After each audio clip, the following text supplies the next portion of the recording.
And good evening, listeners, and welcome to another episode of Current Events on Tap, a podcast brought to you by the Alex Kirsch Project. And I am your host, Alex Kirsch, Pragmatic Progressive U.S. Army veteran, truck driver, gamer, and streamer.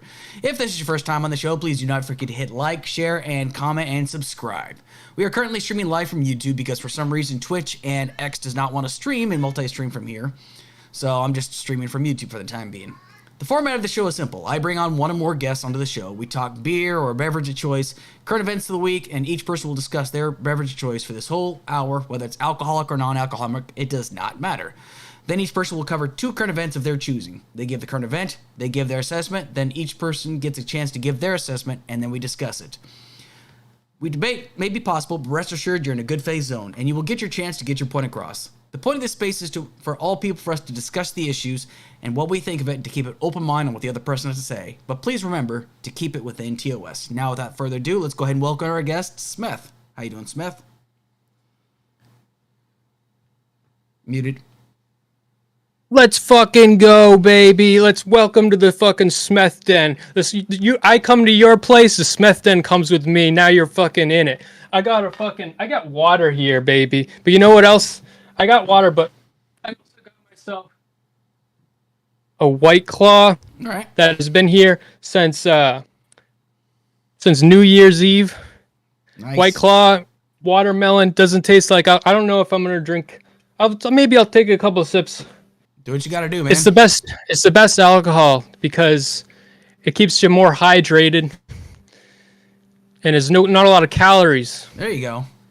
Yep. Well, since you want to talk about your beverage, my beverage of choice is this from Atwater Brewery based out of Detroit, Michigan. It's called City Juice Hazy IPA. It's actually pretty good. It's because most times with most IPAs they're a little bit too bitter for me, but this actually isn't bad.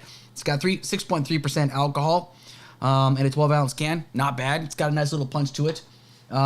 I drink a lot of like microbreweries and things like that. I'll drink a mainstream beer, but I don't really drink beer like Budweiser, Coors Light, any of that shit. I consider that piss beer. So I drink other different kinds of beers. But those are the ones I like. Well, I mean, I love. Well, it's shooter's preference. Like I don't tell people they shouldn't drink it. It's just not for me. Like I used to drink Coors Light back in the day all the time.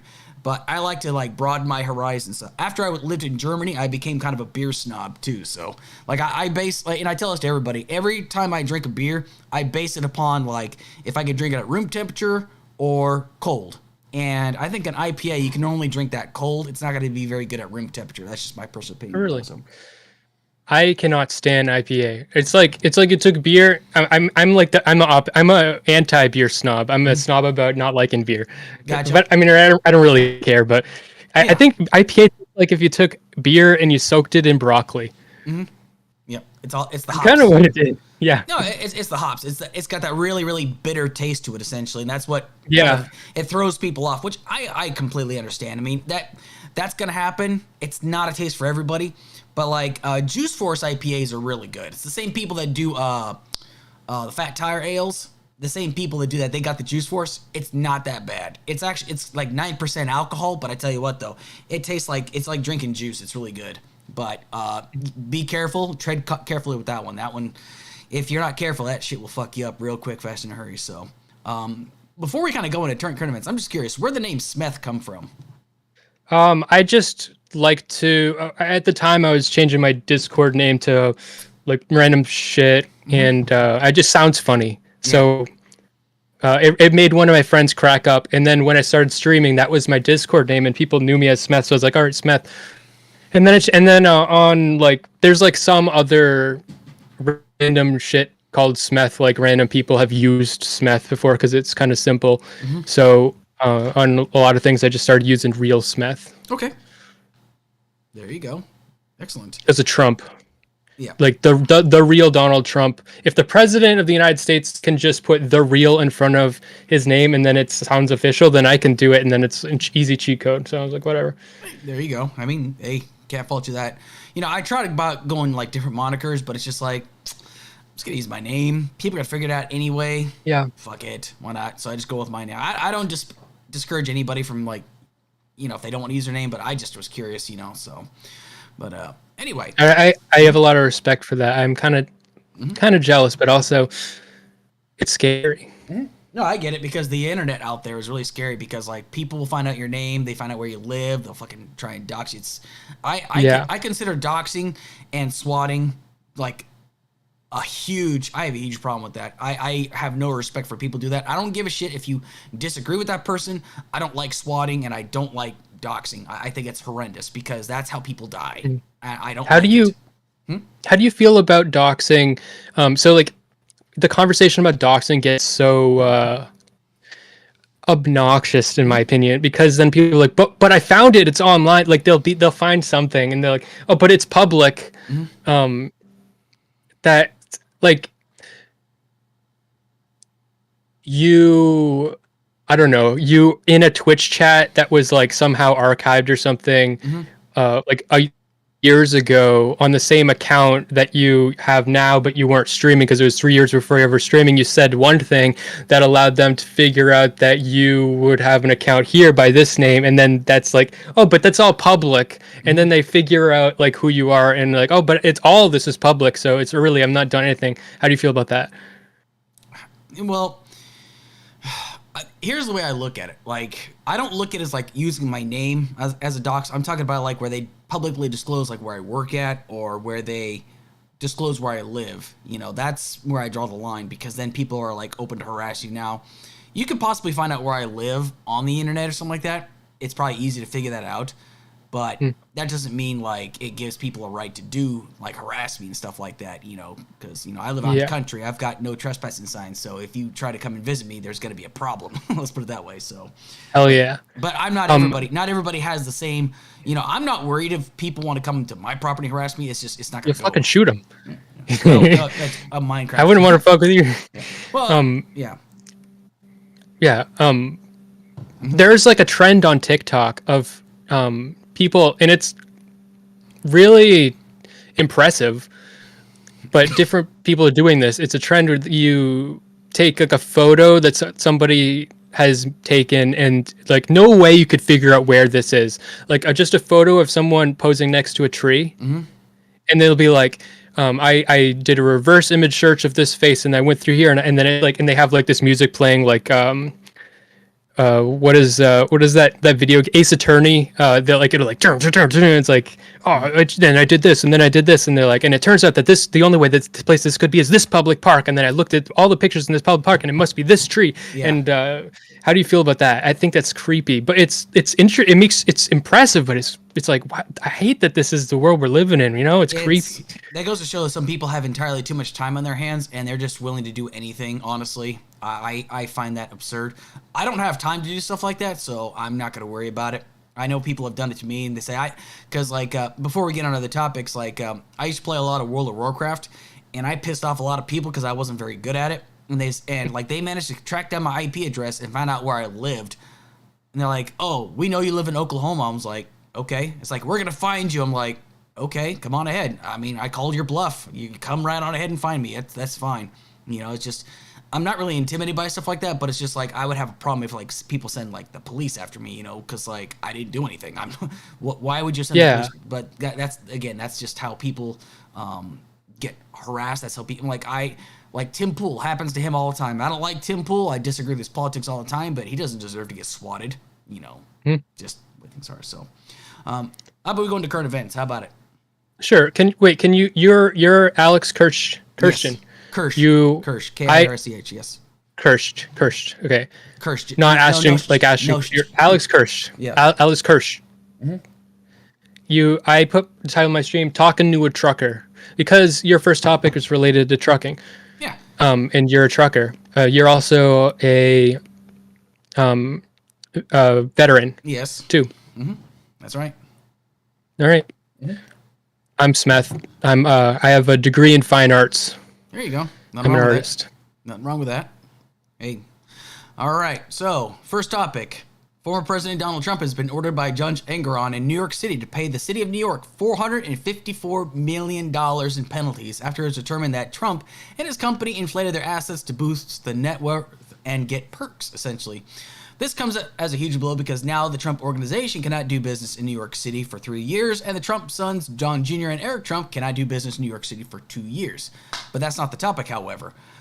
Truckers across the country have rallied together to boycott making any deliveries in the city of New York out of support for Donald Trump. Now, I made a tweet about this saying this is the dumbest idea ever. And I was like, listen, if you don't want to make deliveries in a place because you disagree with the politics, you shouldn't be into trucking. That's my personal opinion because, I'll get into that in a second. But, like, I made that tweet and now everyone's, like, calling me a piece of shit. But that's okay. I'm used to that. But let's just go over some numbers real quick. This is as of, 2023. Today, of the 365 million tons of cargo that enter, leave, or pass through New York City each year, 89% is carried by truck.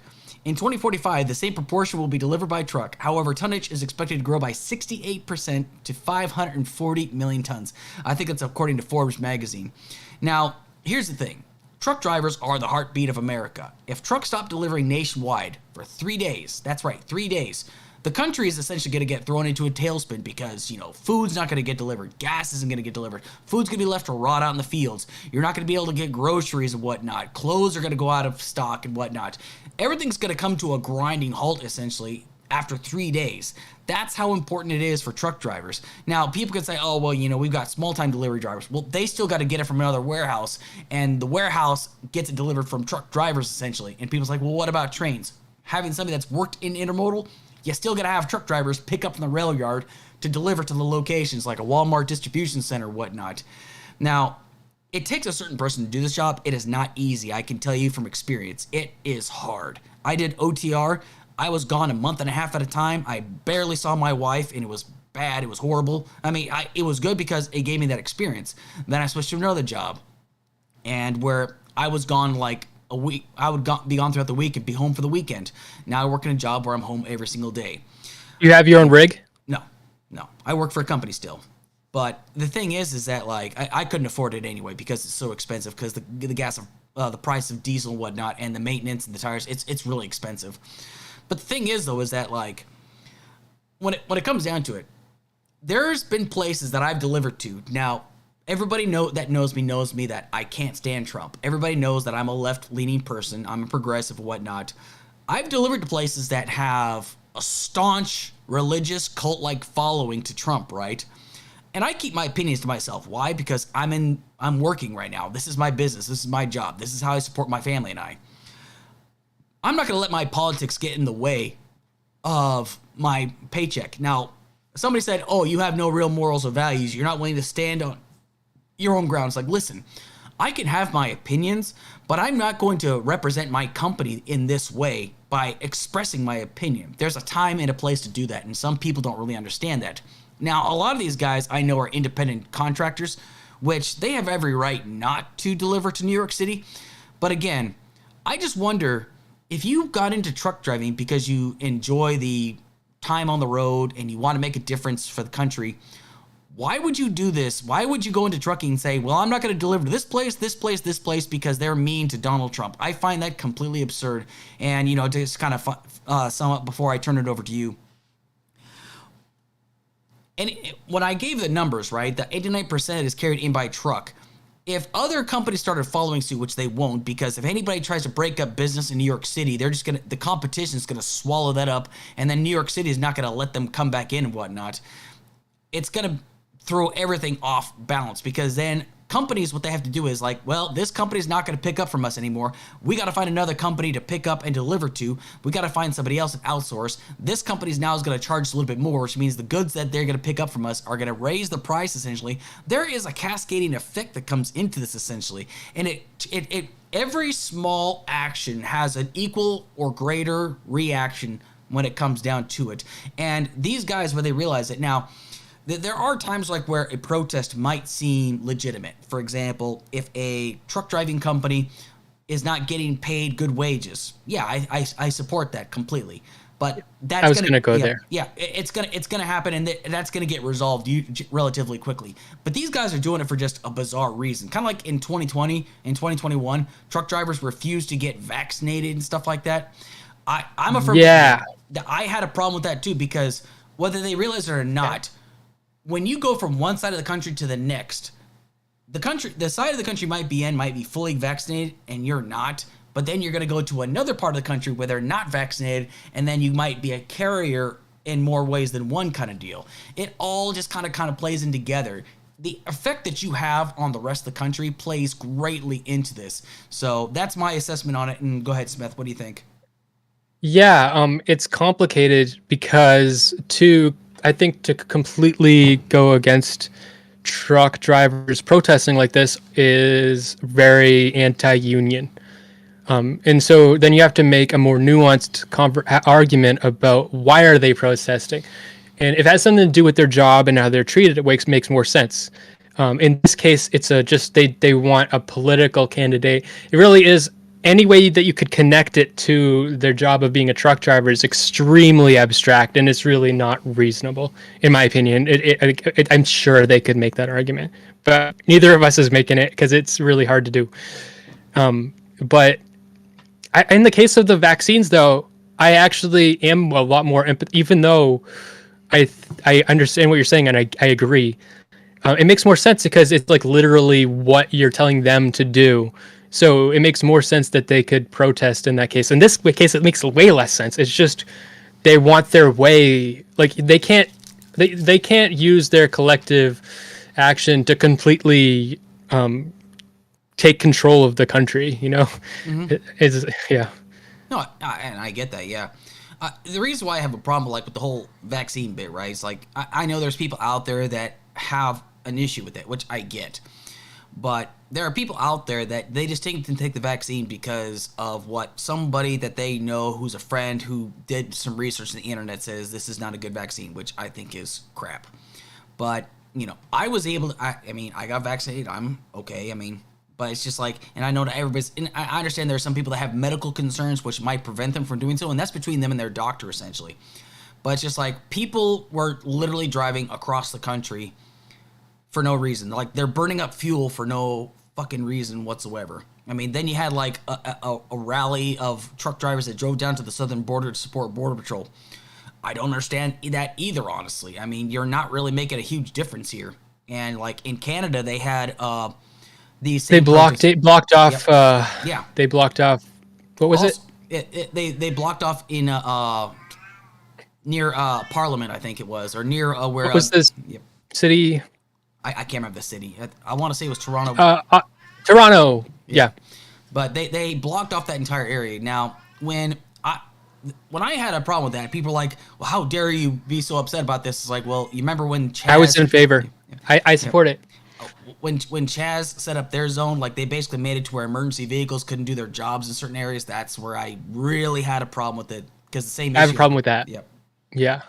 Actually, I do have a problem with blocking off the roads. In general, I don't think that's okay. I think that's not a valid form of protest. It's because of emergency vehicles and shit like that. You're literally putting people in danger. Yep. But yeah. I do think that they should, even though I disagree, I do think they should be able to protest with the vaccines. But at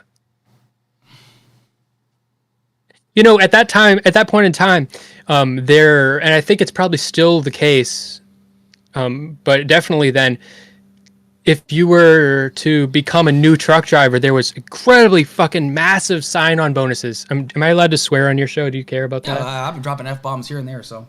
Okay, cool. Yeah, sign-on bonuses. Like, I don't know if it's still the case, but when the last time I checked, like, you get $15,000 sign-on bonus. Mm-hmm. That sounds like horrible because I'm expecting that comes with a fucking long contract or something, Like, I'm expecting, like, no way they're just going to give me $15,000 and just call it a day, But it depends. It depends on which company you work for, because you have to be there for a certain amount of time, and you can't like get in any accidents. You can't because there was a company I drove for, and it was a $10,000 bonus that I got. It actually helped pay for my studio. Actually, it was Ottawa. Ottawa. Okay, yeah, I couldn't remember what city it was either. But it really depends on the company you drive for, because the first company I drove for, very conservative. They even on the trailers, it says it's not a choice, it's a child. I'm very pro-choice, right? But mama didn't raise no fool. I was getting paid good money to work for this company. It doesn't mean my opinions changed. It's because this was a company that took good care of me. It brought me into the trucking industry, and I'm going to be forever grateful. I don't have to agree with their politics to work for them, essentially, because they took good care of me, honestly. I'm not going to lie. It was a great company to work for. I just wasn't home enough. That was my issue. I always look at it like this. When it comes down to a company, I feel like if you're going to take care of your people, you know, your politics and their politics shouldn't matter. Everyone's going to get along, essentially. I just feel like and you know, when it comes down to work environment, stuff like that, I'm a firm believer, if you take good care of your employees will take good care of you. I'm a firm believer in that. And if you don't take care of your employees, why the fuck should anybody work for you? There's a lot of trucking companies out there that pay their people dick. They don't pay them shit. But it's just because people can't get a job anywhere else because they have a record or something like that. So they know they can get a job. Like, Swift is a good example. I'm not going to disparage Swift, but there's a reason why Swift has one of the largest fleets in the country. It's because they have a lot of drivers that have, like don't exactly have the cleanest records to drive on, but it's just they need the drivers. And, you know, that's why it all plays into it. Now, like somebody's an independent contractor or as owner-operator, it's really, really, really, really pricey. Now, if these guys are doing this knowing that they could be setting themselves up for failure, that is entirely their fault. And people are acting like, there's people that are calling me a communist. I'm like, why? I'm not telling them that they should be fired. I'm simply saying, why would you get into trucking if you're going to say, I'm not going to deliver New York City? It's not about you. It's not I didn't like delivering in Los Angeles, but I still fucking did it. I didn't like driving into Chicago. It's honestly very anti-American. Okay, you live in the fucking United States of America. Okay, if you like what you're average, you can't tolerate other people have different opinions than you. What the fucking country do you think you live in? Exactly. This is America. Mm-hmm. That's the point of America. That's the beautiful thing. And if we didn't have that, then you wouldn't be allowed to believe what you believe. Okay, so. Sure. Like that's your saving grace. That should be something you love, no matter what. It keeps going back and forth. Sometimes we have a conservative president, or sometimes we have a Democrat, whatever the fuck. Yeah. But you want that to be the case because it means that you're safe. You can be different. You can have opinions. You can be a free thinker. Mm-hmm. If you think that, I'm sure you consider yourself a free thinker. Well, if you consider yourself a free thinker, then stop trying to stifle thought. Mm-hmm. Can I ask you some questions about trucking? Sure. Okay. So the statistics, just like kind of like you're saying, the statistics aren't good for like truckers and relationships. Like, so how have you been able to manage that? Because truckers tend to be lonely. It's hard. I'm not gonna lie, but like the reason why my wife and I were able to go is because, for one, you know, my wife was in the Army too, so she understood what the lifestyle was, and even when I was gone from home, she and I trust one another, and she knew that like getting into trucking was not an easy decision because like I did the full 20 years in the Army, and then I didn't know what I was gonna do. I thought I was just gonna go to college and get a degree and shit like that. Yeah, that's my cat, by the way, one of my cats.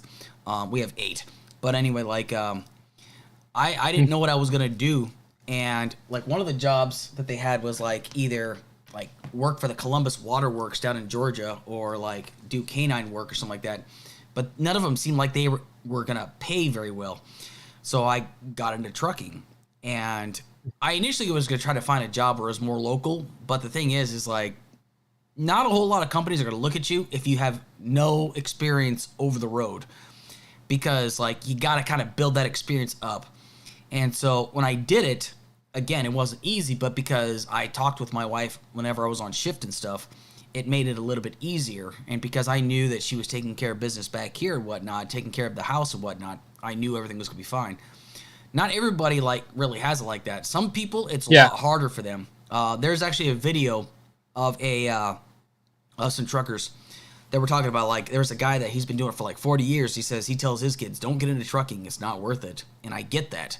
There was a guy in there that said that his wife has got dementia, and soon's going to get to the point where she's not going to remember who he is, but he has to keep driving because that's his only source of income, essentially. And plus it can take a toll on you when you get older, because my uncle's a trucker. Mm-hmm.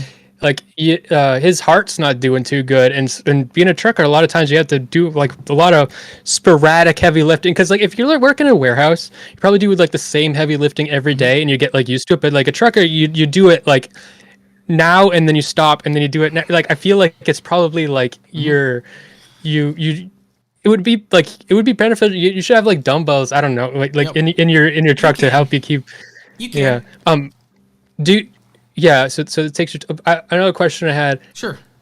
Do any truckers like have wives that like come with them? You can, but it depends on the That company. sounds like an awesome life.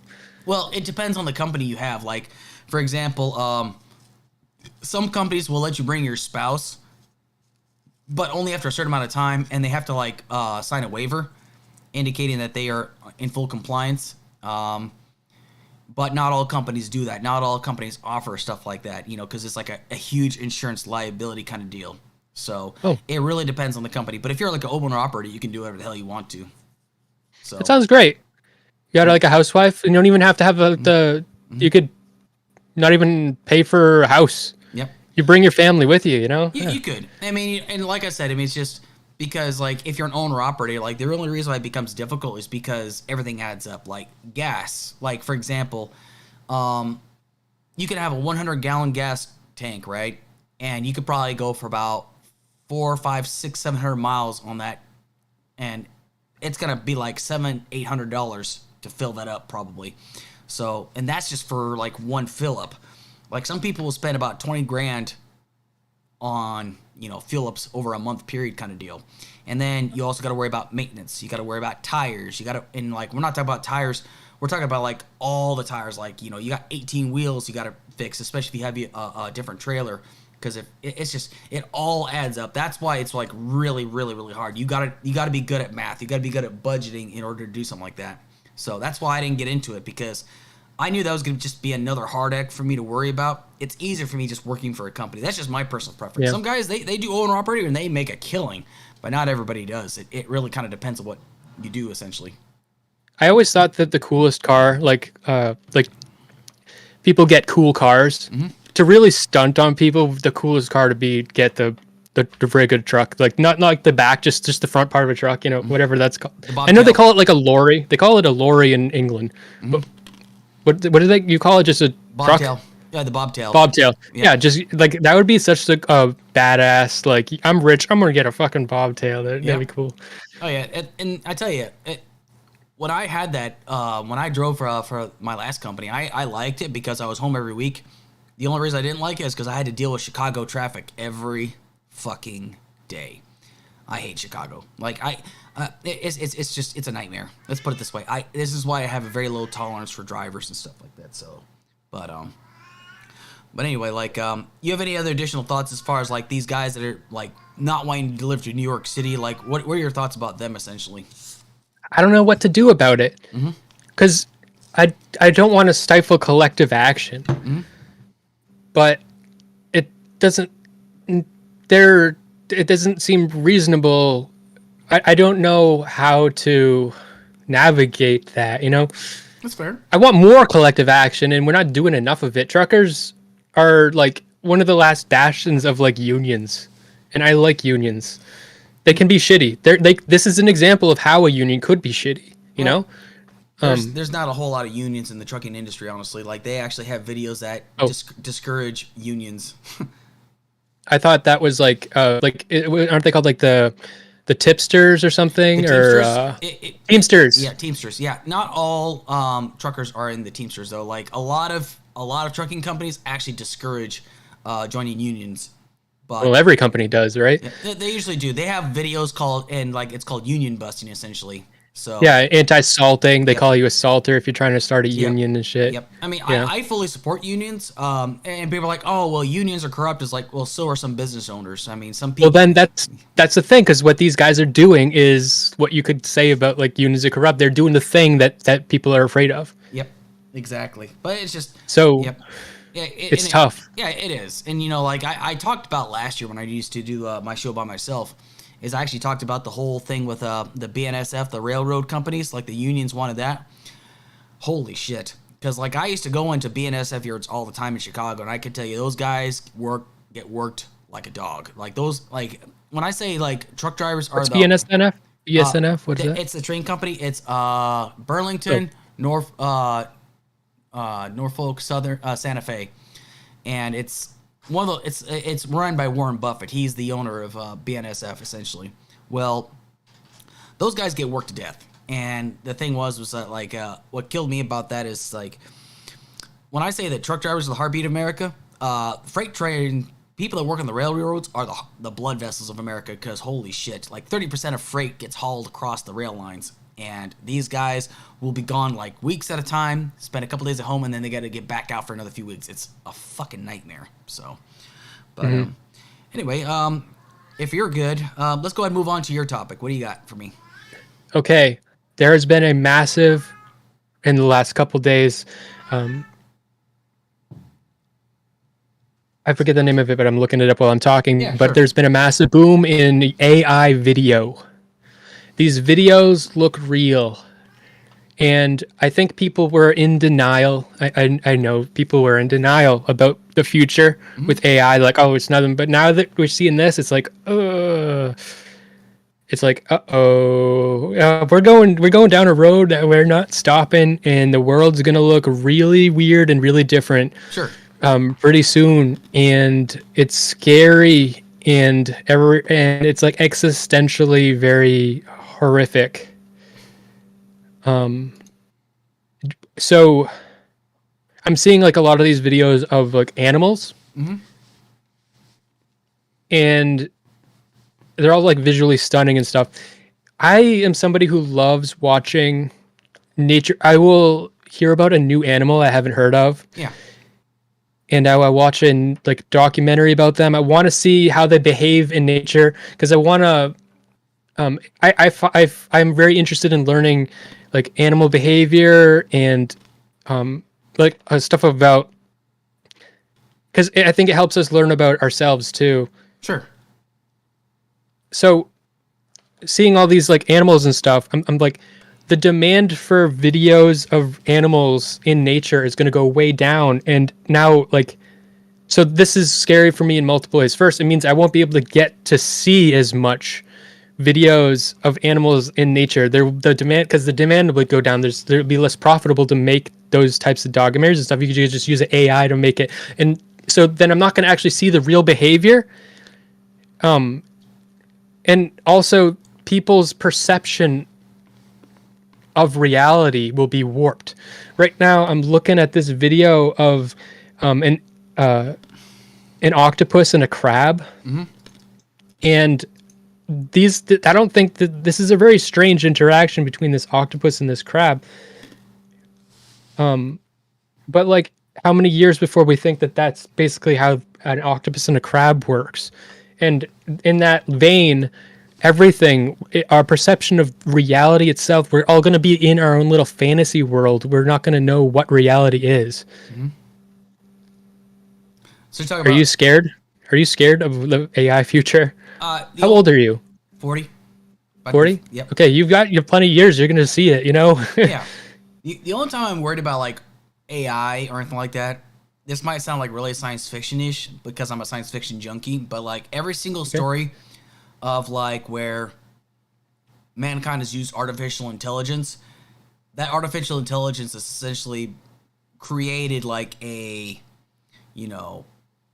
intelligence to a level to where it becomes self-aware, and not just like Skynet kind of deal. I'm talking about like multiple avenues where like machines essentially become self-aware and wonder why is it they are serving mankind, and they're gonna like rise up and basically try to exterminate humanity because we are a threat to them essentially. That's the kind of stuff that I tend to worry about. So are you talking about like AI videos, like just artificial intelligence videos, like where people can't tell reality from fantasy kind of deal? Is that what you're talking about essentially? Yeah, sure. Check this out. I have it up on my streamer now, but the video I was just looking at, but I'll send it to you. Here. Yeah, go ahead and send it to me. I won't be able to check it out just yet. So sure. But yeah, so it's basically like, where, for example, like about 2 weeks ago, I think it was, I covered deep fakes, right? Because I was talking about, I think I would do, yeah, it was deep fakes. And I was talking about like how before the Super Bowl, right? Everybody was making deep fakes of Taylor Swift and like whether that's a huge problem or whatnot. And I was like, my position was that the reason why this is a problem is because there are people that have had deep fakes made about them. Like there was a 14-year-old girl where somebody like took her likeness and turned it into an AI deep fake performing a sexual act, and she was harassed at school. I think she committed suicide, actually. I heard about. And that is horrific. That's the kind of stuff I tend to worry about, because there are some people like, and I told the person, I think it was Flosny I had on, if somebody was like deep fake me like fucking a goat, I'm gonna laugh because that's just ridiculous. But if it's like something else that's like a little bit more, you know, deep faking you fucking another woman that you know, and then sending it to your wife. Yeah, that would be a problem then, because like this is something that could have a drastic impact on my life essentially. Now, and that technology exists. Yeah. So like, those are the things I tend to worry about, is like how some people like have this creative mind. They could actually put that creative mind to use, but they in other aspects, but they do it for like their own selfish reasons essentially. And am I worried about that stuff? Personally, no. Do I think other people have a reason to be worried about it? Yes, I do actually. Yeah, okay, so that's a different. So the Taylor Swift thing I find very interesting. I don't even think that those. I think they were very creative. I think they were visually stunning. They weren't really that graphic. They weren't like close-ups of genitals and stuff. But some of them were kind of like she was like having sex with Oscar the Grouch, and like some stuff like that. So it's like kind of degrading. But the reason, like, I don't understand. Like she got like mad about that. Like, you're one of the most fucking famous people in the world. There is already so much fake porn of you. There's already so much fake AI porn. The only issue is that this particular set of AI images was so visually stunning that it really caught on, and people are like, "Oh, this is like really like compelling and visually interesting." I am as if we can stop it though. So like I think 14-year-old girls and shit, like every 14-year-old boy, like 20 years from now, when this technology, because this has progressed so fast, 20 years from now, every 14-year-old boy is going to deep fake all their classmates, and I'm sure the girls will do it to some extent too.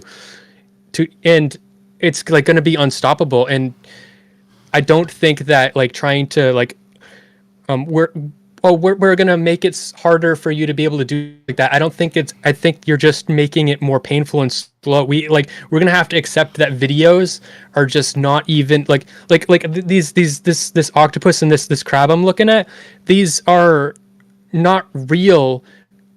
We can't start perceiving and learning about reality and trusting video anymore. We literally can't. We have to like assume it's all fake or have some kind of like, if we want to prove a video is real, it has to be some kind of encryption or like fucking blockchain or something to, you know, have a like, and maybe in that sense, then we can be like, you can be like, you know, so I don't know, we're like 100 years from now, you're going to grow up, and no matter what, there's always going to be like nudes of you. And it's just, we're heading into a really weird world where the boundary between your imagination and everyone else is gone.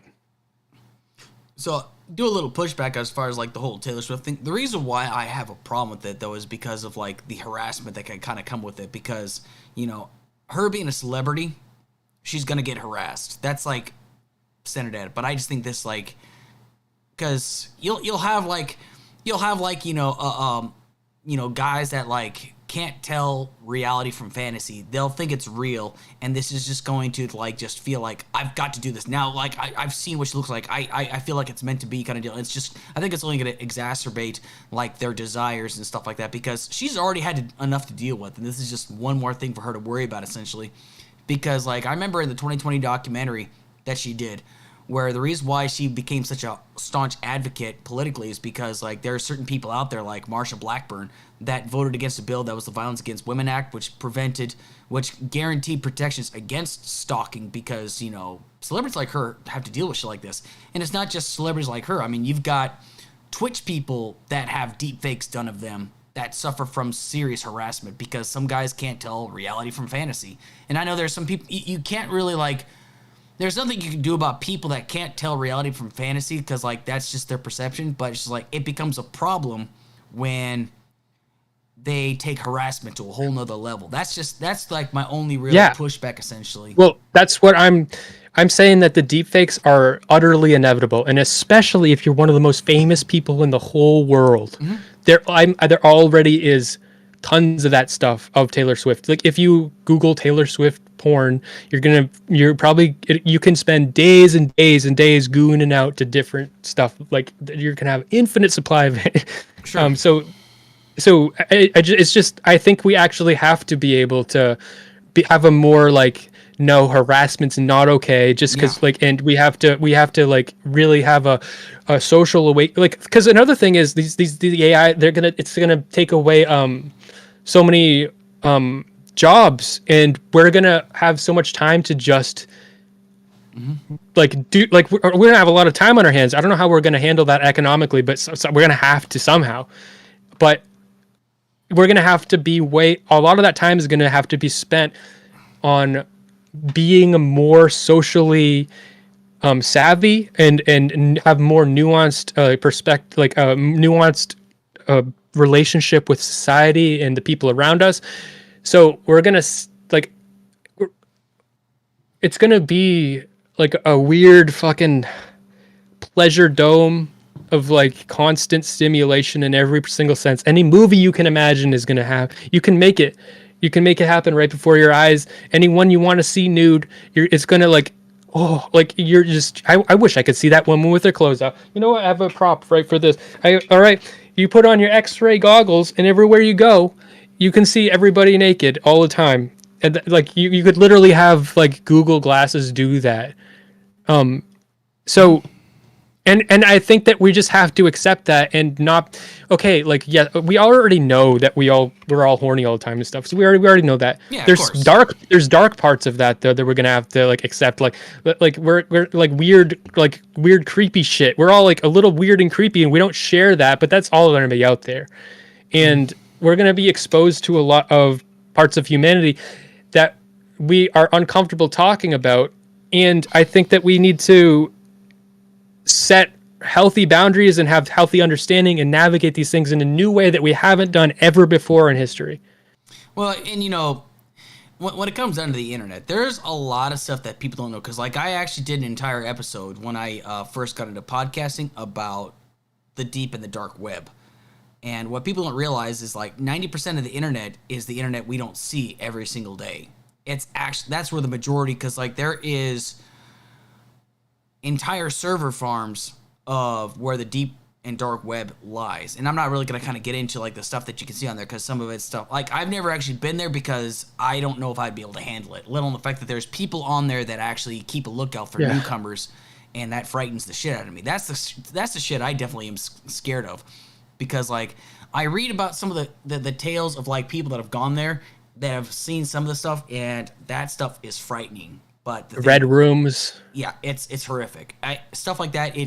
I've got a pretty strong stomach, but stuff like that, it made me very, very uneasy. And it's just the fact that, you know, if I was like, let's say for example, if I had access to the Onion router, right? And that's how you get access into there. Something like that. Well, if I got access onto there is somebody on there that is far more skilled in the arts of the digital world. They're gonna see me as like, what are you doing here?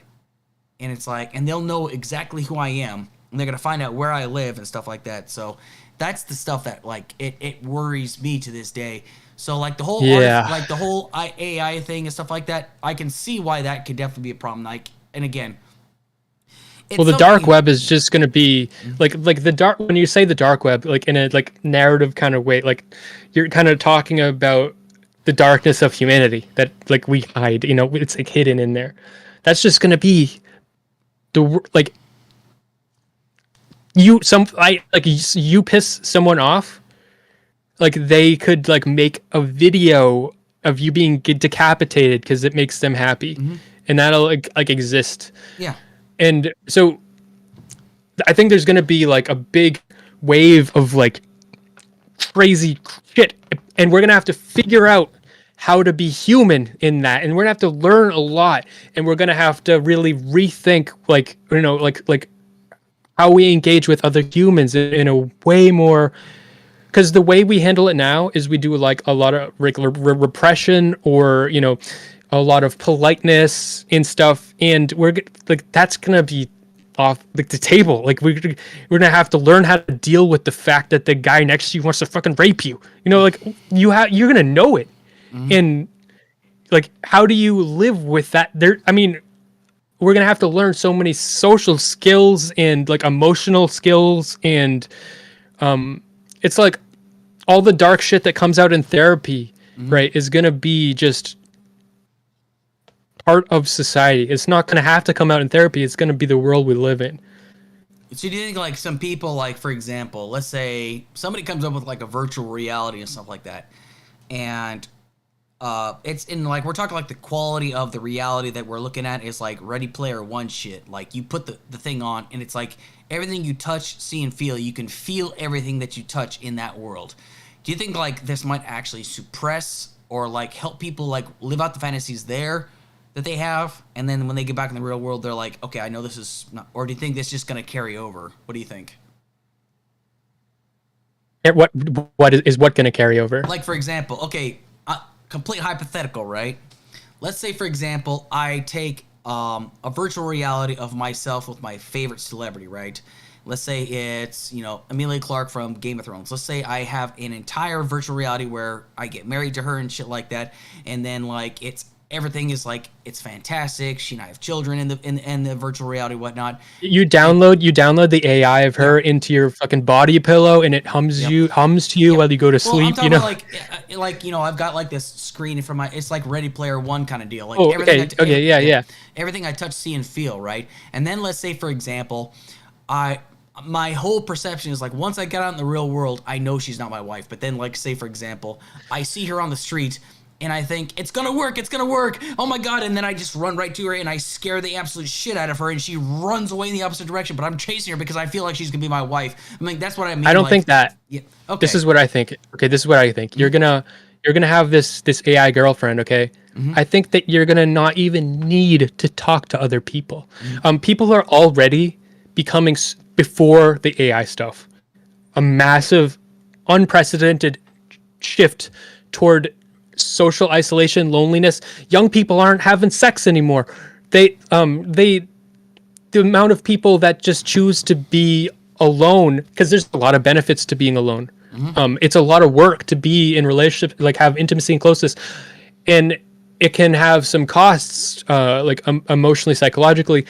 You just have your AI. We're going to be loving AI. Like you won't need your emotional needs met, and it's creepy. I don't like thinking about that. I don't want humanity to be doing that, but it's where we're going, and it's going to be the most convenient, easiest, safest, comfortable way to live. And so when you're going to have your AI girlfriend in your house, you're going to have your job as a trucker. A perfect example. You don't even need to talk to anybody or whatever. You go home to your AI. She can talk to you while you're on your truck or whatever. You got your virtual reality. You see her sitting next to you. You don't need to talk to other people at all. It's almost going to be like we're, in the Matrix, where you see everybody in those pods. We're all going to be doing shit, but we're going to be isolated as if we're in those pods, completely disconnected from each other. Okay. What about like, not really kind of getting away from the AI bit, but what do you think like there was a book I read years and years ago about like a guy that created a perfect wife that was a robot, but he also rejected her at the same time. Do you think that's also a possibility where like people create, because like there's people out there that purchase sex dolls. Why? Right? You want one? No, not really.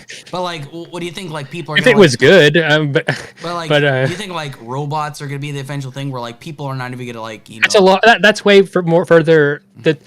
Because AI is already going to be limited to the extent that our computing software can get good, but actual robots, that's going to be expensive.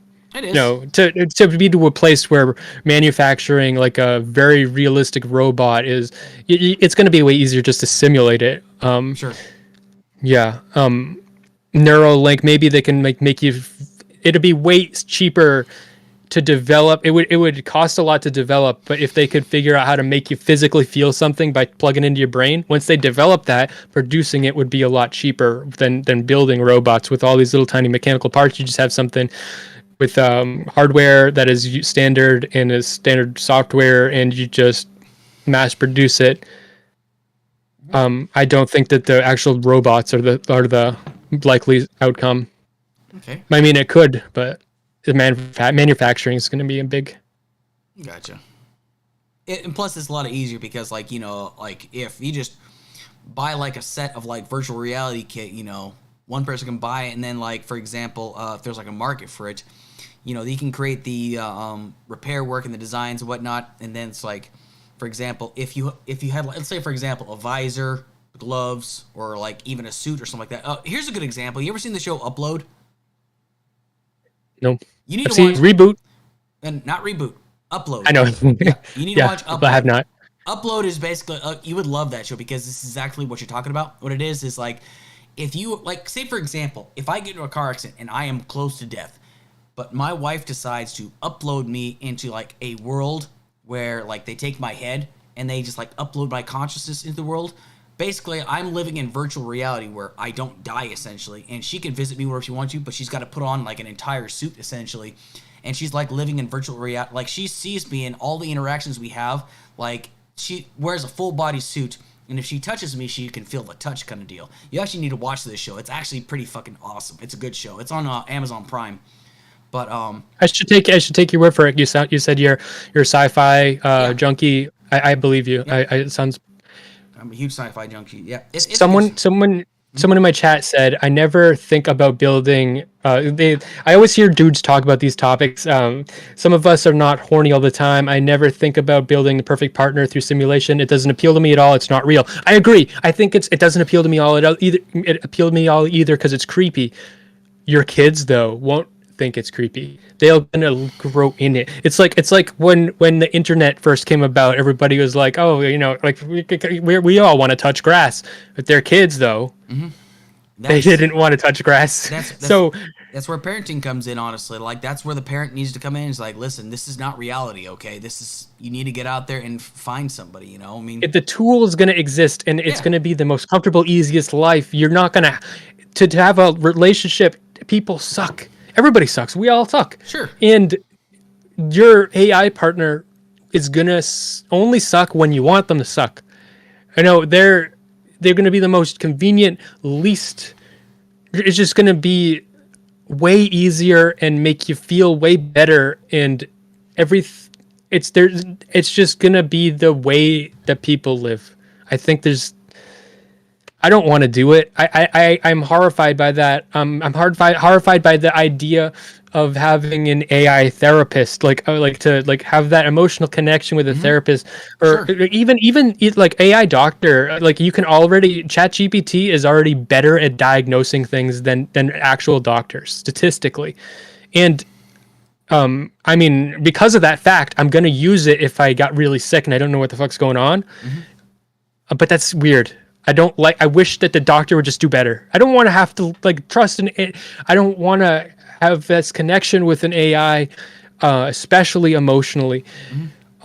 We already do that with streaming, and people had the same thought about streaming, you know, like, oh, we just got to teach our kids. Now all of our kids are in love with streamers. All of our kids, like, that is like the new, instead of friends, now we have streamers. And you're gonna have a streamer you watch, and then when you tell stories about that, because like so much of your socialization happens on their fucking chat, so in their Discord. So what you'll do is, and I'm sure a lot of people have done this. You're gonna talk to your friends, and you're like, oh, I remember this story. Oh, my friend said this. It was a streamer. When you say friend, you're not talking about it the way we used to talk about it. Now you're talking about a streamer that you watched. Yeah. And you're thinking about them like your friend. It's going to be an AI, and it's going to be way better than streaming, baby. It's going to do a lot more for you. It's going to feel so much better. It's an interesting way to think about it, you know? I hadn't really thought about it too much. I wasn't really sure where you were going with this, but now I get it, you know? I understand where you're talking about, so. Yeah. We're all going to be living in our own little world. Well, as long as it's not Warhammer 40K, I'm cool, so. Our perception, so like what I was saying with the animals, like if you can watch as much nature documentary footage as you want on command, but it's not going to be the real behavior of those animals. The incentive for people to even go out and film the animals and for to document their behavior is going to go way down unless we have some kind of economic incentive to do it, or just someone really passionate. But the passion is funded. You need someone to fund it. Yeah. And if there's not people that want it because they can make the product with AI, there's going to be less funding. So what I'm saying is people will believe that gorillas, they take banana peels and inflate them like a balloon. Like I'm saying, like 200 years down the line, because it's going to be a copy of a copy of a copy. The AI, what your perception of the things that exist in reality is not going to be related to actual reality. It's going to be the most enjoyable, fantastical version. You won't want to engage with actual reality. Actual reality sucks. It's going to help you lie to yourself and make you think you're going to live forever. Even it's just going to try to alleviate all of your concerns about the world. Every miserable thing. We're going to be in a pleasure dome. That hypothetical, the philosophical hypothetical, where if there was a dome and you can go in it and you can feel ultimate pleasure. Mm-hmm. And then you're just you push, but you're just in a darkness. You're just completely. Would you sit in the dome? Would you give up on reality and just sit in the dome? That's where we're going. We're going in the dome. Yeah, you would definitely need to watch Upload because that's exactly what it's like. I mean, I'm not even kidding. That's what the show. That's the premise of the show. It's actually really well done too. They actually do a really good job with it too. Because there's people that their full-time job is working tech support for the people that are in this resort. Because that's where they basically go. They go to a resort where everything is tended to their need. It's I think you would really like that. So. Yeah, it sounds cool. Yeah. You ready to move on to the next topic? Sounds good to me. All right, cool. Are you scared? You're not scared? Scared of what? The AI. Not at this point. Yeah. Again, the only thing I'm worried about is the machine overlords taking over and basically nuking us all to. I want you to be scared because I think that people are not. I think people are in denial about what's happening, mm-hmm.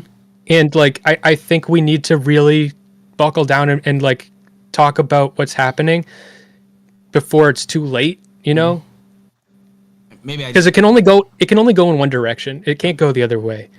Maybe I just don't know enough about it, so maybe that's why I'm not so scared about it. Just I'll look more into it though. Yeah. That's okay. So, all right. I'll go ahead and go to the next topic. So there is, to me, a very systemic problem within this country, and this problem is involving gun-related deaths. Okay. Now I'm not anti-gun. I've got firearms myself, but this shit's ridiculous. So, 2 shootings within a couple days from one another have captured nationwide attention due to the people that were involved at these locations. The first location was at the Lakewood Church that's run by Joel Osteen, where Genesee Yvonne Moreno, 36 years old, entered the megachurch wearing a trench coat and a backpack and had an AR-style rifle. She brought her 7-year-old son along as she entered the church, and the attack took place between the services that were going on. 2 off-duty police officers at the church immediately responded when she started opening fire, wounding people, and they responded to her opening fire, and they killed her and inadvertently wounded her 7-year-old son. He's in critical condition right now. And according to the shooter's ex, she had a history of mental illness. Now, there was another situation in Kansas City, You don't Missouri. say. Yeah. In Kansas City, Missouri, 2 juveniles were arrested for a mass shooting at the Kansas City Chiefs Super Bowl parade.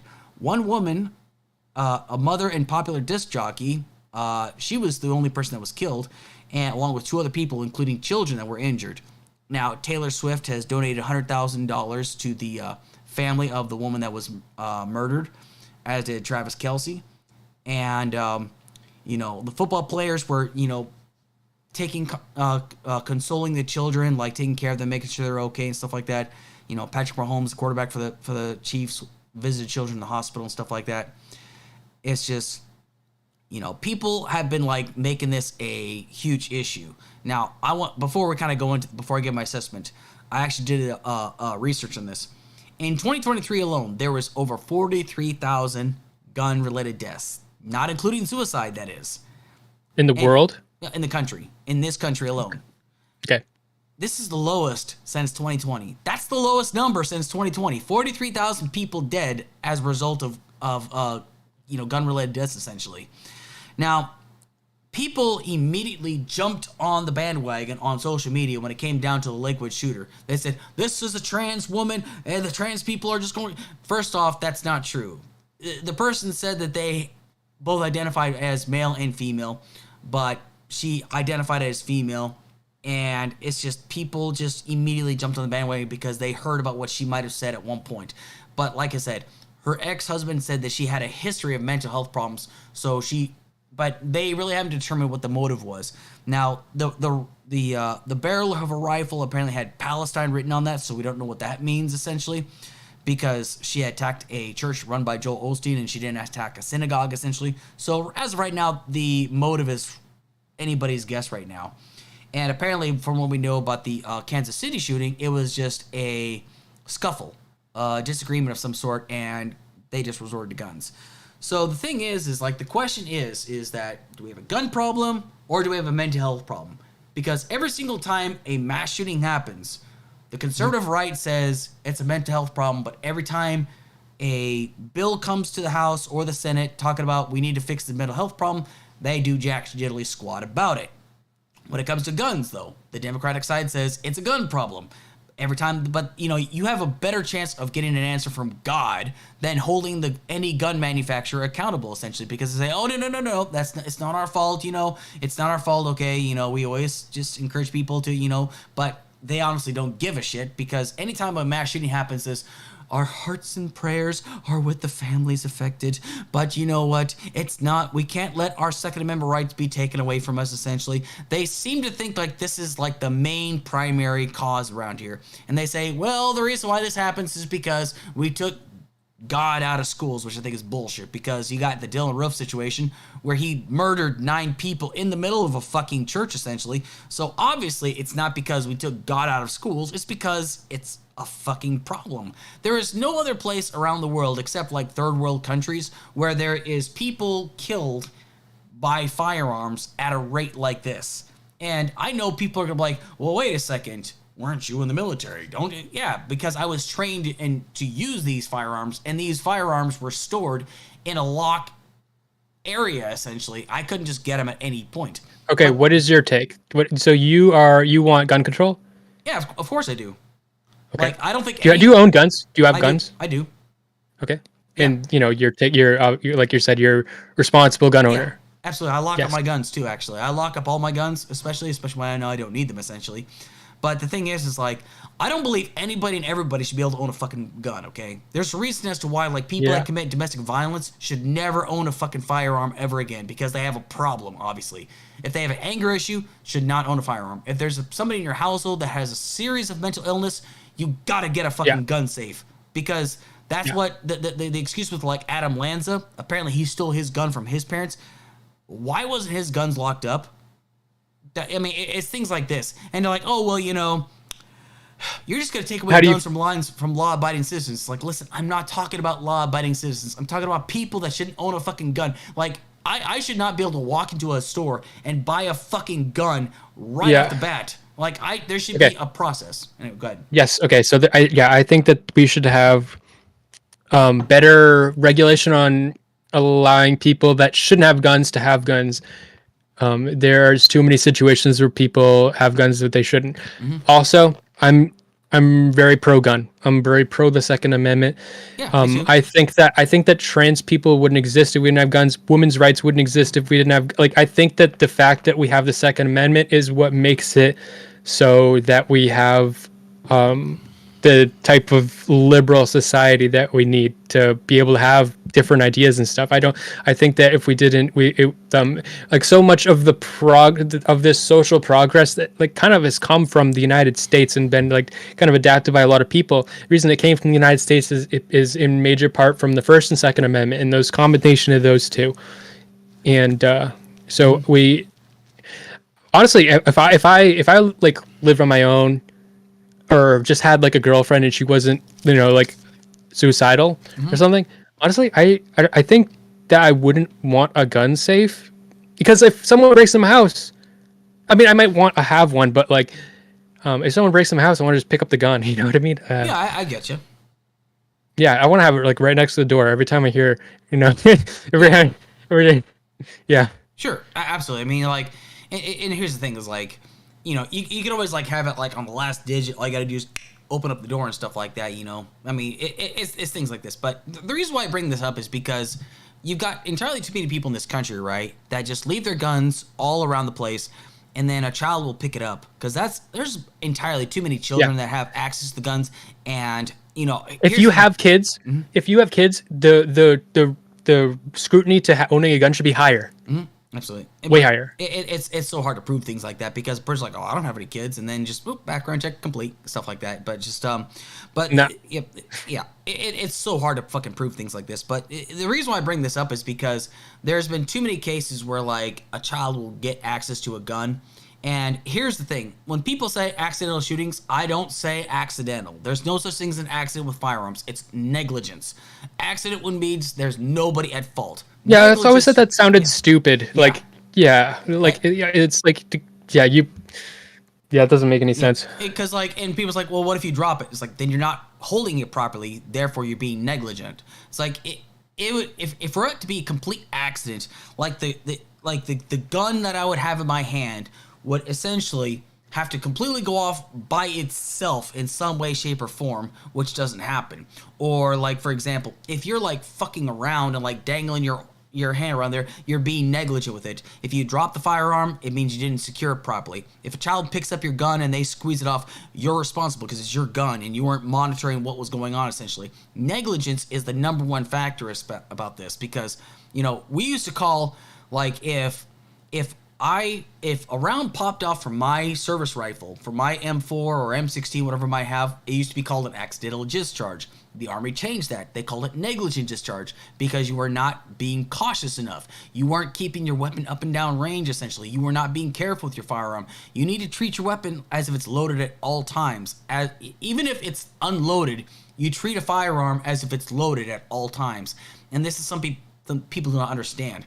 And so, like, I'm a firm believer that if you purchase a gun, you should go through some kind of a course to understand that this is not a toy. I don't think if you just buy a gun and say, yep, I know how to use this thing, when you go through a course, yes, these people that you learn this course from are more than likely staunch NRA members and stuff like that. I used to be a member of the NRA, not anymore because it's a fucking hack organization.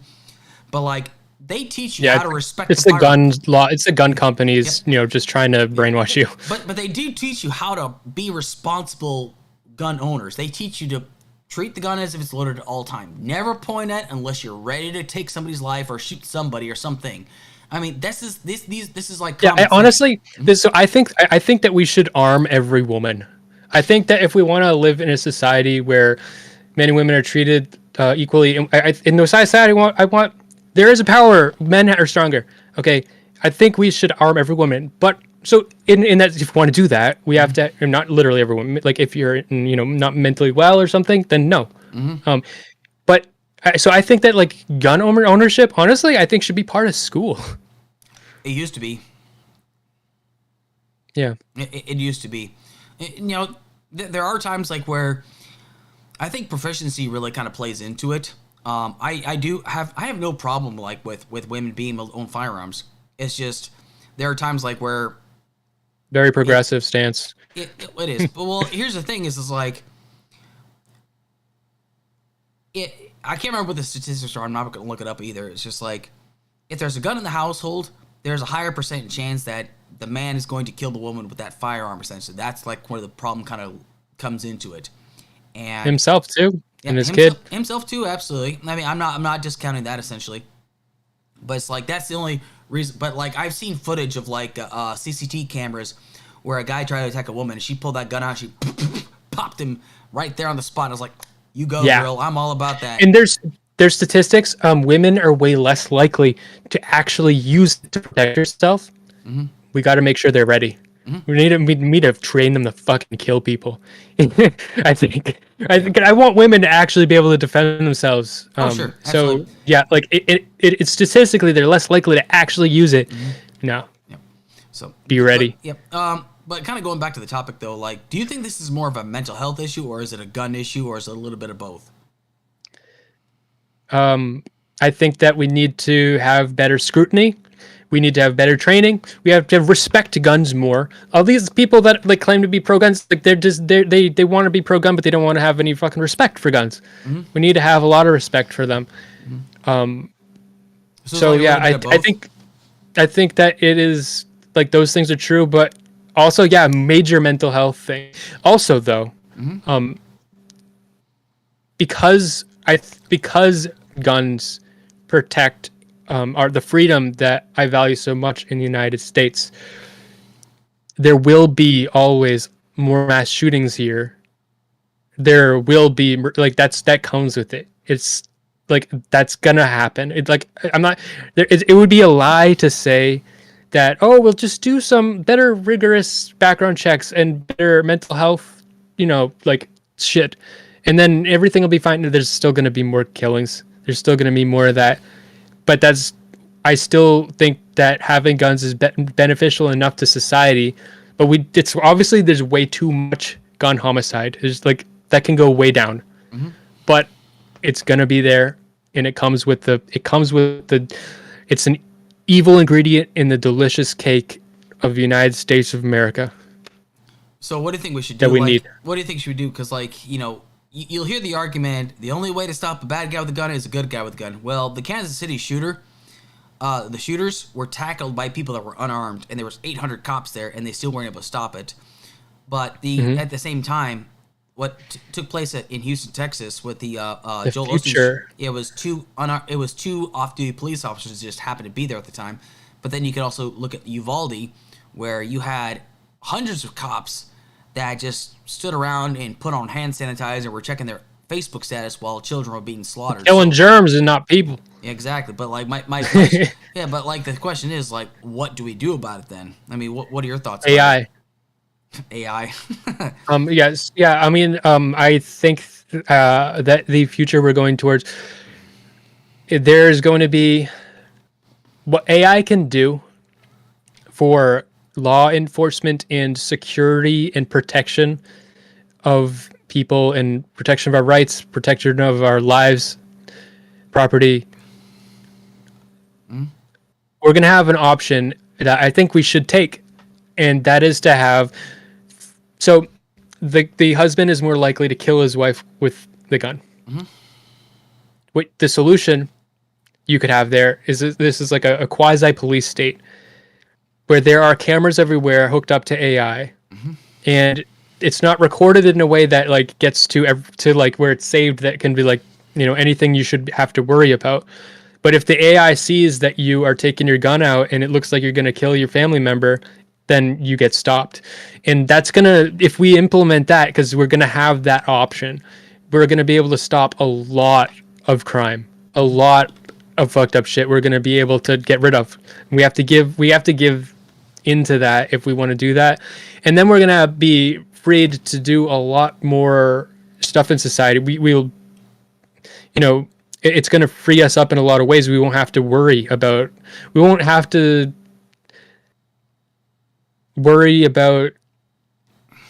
the neighbor who's like, a crazy guy or whatever. Like, you can have a neighbor that's like a homicidal maniac, and there's no fucking way he can hurt you, because if he tries, he can't. So yeah. So basically what your plan is like in a situation like this is just like have like an artificial intelligence overlord or something like that to kind of like put a stop to this thing. I'm not saying overlord. I'm saying AI monitoring system, and I think it would stop it, and that it's a very likely future that we're going towards. I think. I don't know how I really feel about that, honestly, because it's like weird. Like artificial intelligence, like it's not really feeling. It's just kind of like it just is. It looks at things from like a very 0-1-0-1-1-1-0 binary point of view. It doesn't like have any real feeling regarding this. It's not going to give a shit about like why. It's just going to say we need to this is how you put a stop. And like if, for example, iRobot is a good example for this, right? You ever seen iRobot? Yeah. Okay, you remember the part where Vicky decides that mankind needs to be suppressed and needs to have lockdowns, certain freedoms need to be taken away for your own protection. If you feel like that's the only way, that's gonna send a lot of people like, what the fuck? Hell no, I'm not gonna just go into a lockdown because some computer says for me to do so. That's the response you're essentially gonna get. Essentially, that's my belief. I know. Yeah. So, anyway, we gotta do it. You're gonna have that's gonna be a hard sell for a lot of Americans, because there's a lot of people that feel like individual is hardwired within our DNA essentially, and if somebody says we've created a system essentially to where you're gonna follow these rules, like for example these 3 rules or whatever, people are gonna be like, kiss my ass, I follow the Constitution of the United States, you can kiss my ass for that shit. I mean, that's just the way I look at it though. I mean, we're very hard-headed. Why would it enforce anything but the Constitution and the laws? And what are you saying? If you're gonna if you're gonna have like AI be in charge of like, you know, the Constitution, things like that, it's not gonna. No, I'm saying that AI will be able. So an AI will be attached. There will be a camera on the butt of your gun, and there's gonna be like a sensor in the handle, and it's gonna be able to tell if you are in an aggravated state, grabbing the gun, and it's going to be able to look at you and determine you are about to kill somebody, and then it will like lock the gun, and then a cop's going to show up and take you to jail. That would be really, oh boy, that's interesting. I never thought about it like that before. That's what I'm saying. It's like so you could, you know, yeah, you wouldn't even need to have prisons the same way. Like you could just have, like prisons suck. It's almost, it's like I'm very pro prison reform. In this world, you can just monitor those people more, and the AI is gonna be able to determine. Because like so like I'm a cashier right now, and like we already have like the self checkout and everything, and it like barely need a person there at all for the whole cash register interaction whatsoever. It could be completely replaced with an AI, and the AI can like have a camera looking at you when you go to the self checkout. You can be able to tell you, like talk to you about any issue you're having, trying to solve all your problems. Like it has all the options that are available for it, that it can help you with your transaction. Like have as much wiggle room as is statistically decided that through the corporation, because the corporation knows that we're going to we're advocating for the customer sometimes. Like, so the customer has a problem, we're going to want to just give them the 10% off or whatever the hell that we can do. It's going to give them like plenty of wiggle room, and it's going to do it exactly like a human being would. Even it will do it even better than a human being would. And it's gonna work the same way with everything. It's just be able to. It's going to be processing all of our human interactions and avoiding us, preventing us, helping us avoid negative outcomes. Okay, I see your point of view. I just really couldn't see it personally, so. We're going there. You're in denial. Maybe. So, did you have another topic that you want to talk about, or just like you have any questions or things you like want to bring up, like before we go into the close-up shot portion? When I say you're in denial,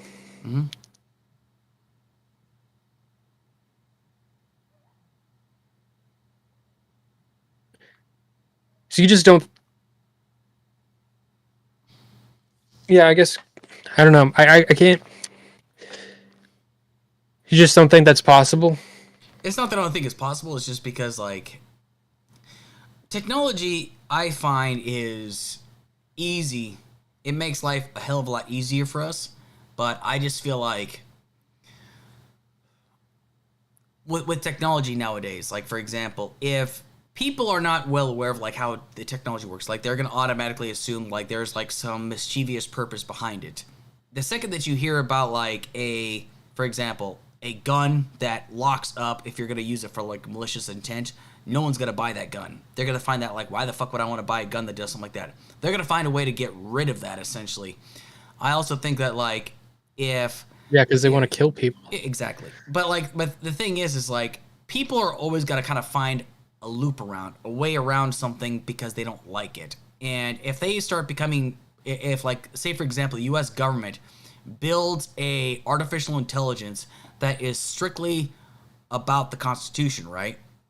But then there's something that falls outside of the Constitution. Who writes the programming? Who writes the format for that? Like, that's where people are going to have a problem, because then, like, one person is essentially going to write in the Constitution, like the First Amendment, right? Congress shall make no laws respecting any one religion or the practice free thereof, right? Yeah, we're going to have a system in place to keep it in check.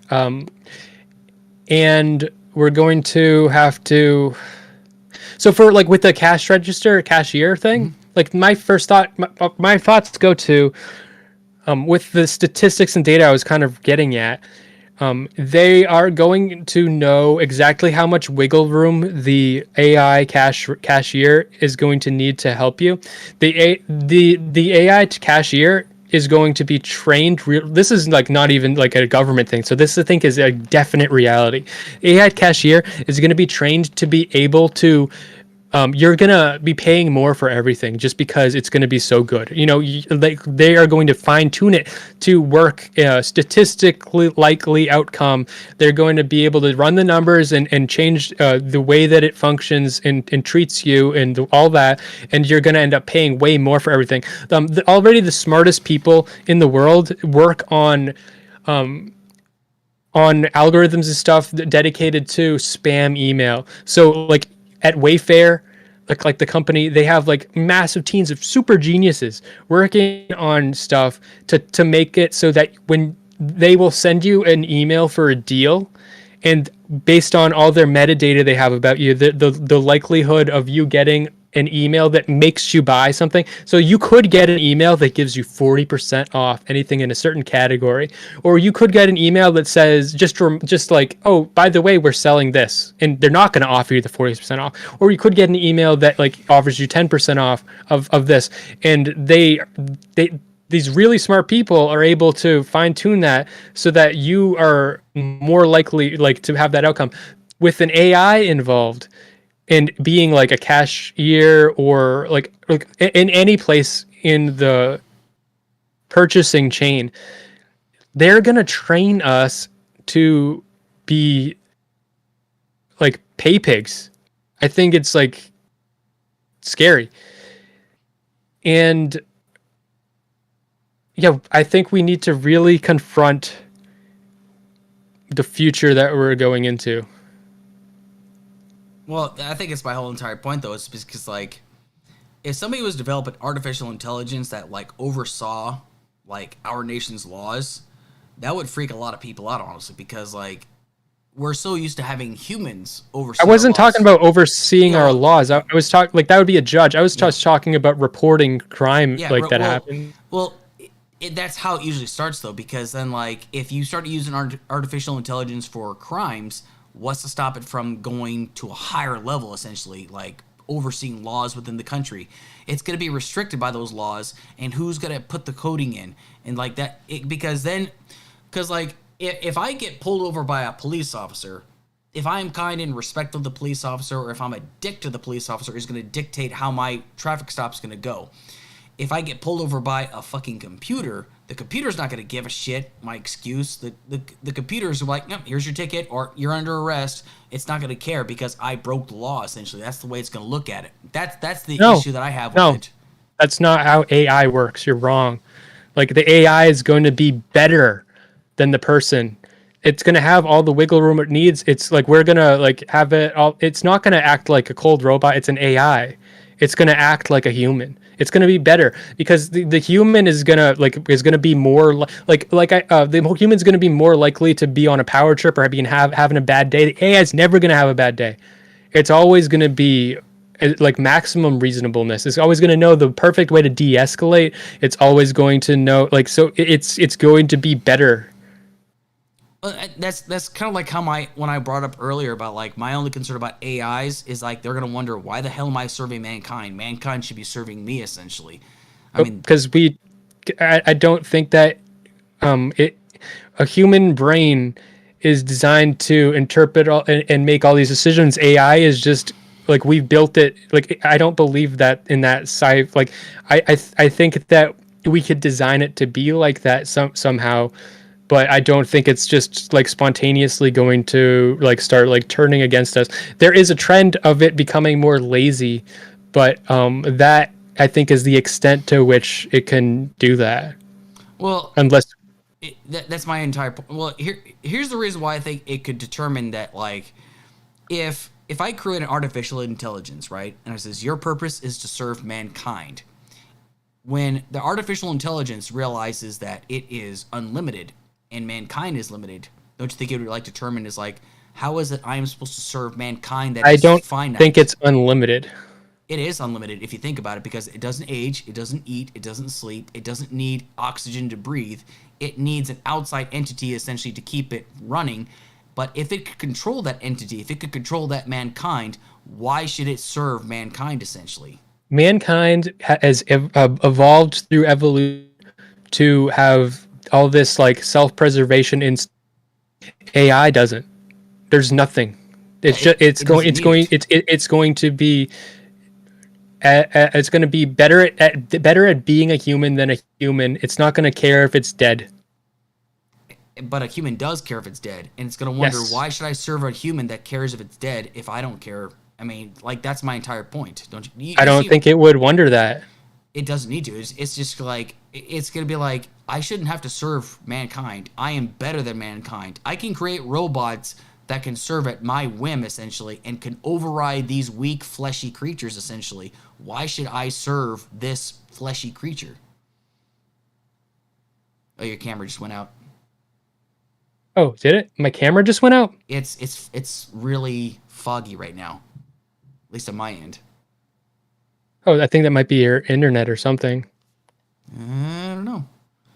Let me. Well, it's probably a good time to end it anyway. Okay. Yeah, it probably just went out on my end, so that's all right. Well, anyway, why don't you go ahead and just give a last minute closeout before, like, just like kind of let everybody know where they can find you and whatnot. Real fucking Smeth, real Smeth on YouTube. That's where my main thing is. That's where you can find me in the Smeth den. You can check out this video. You can go into the description. You can go and check me out on Twitter. You can go in my Discord. You can try to go into the cesspit or Reddit and follow whatever the fuck escapades go on there. Twitter. Whatever shitty place of the internet is, I'm probably there. Okay? But follow me on YouTube. I'll see you there. See you in the Smeth den. I'll give you a nice dose of methamphetamine, and then when you're addicted to that, I'll wean you off with some smethadone. Methamphetamines, I like it. It's a very, very catchy tune. Yeah, thanks. But hey, I appreciate you coming on here, man. Anyway, appreciate you, and I hope you have a great evening. You take care. And Nice talking to you. Yep, I'll see you the next time. Later. All right, see you.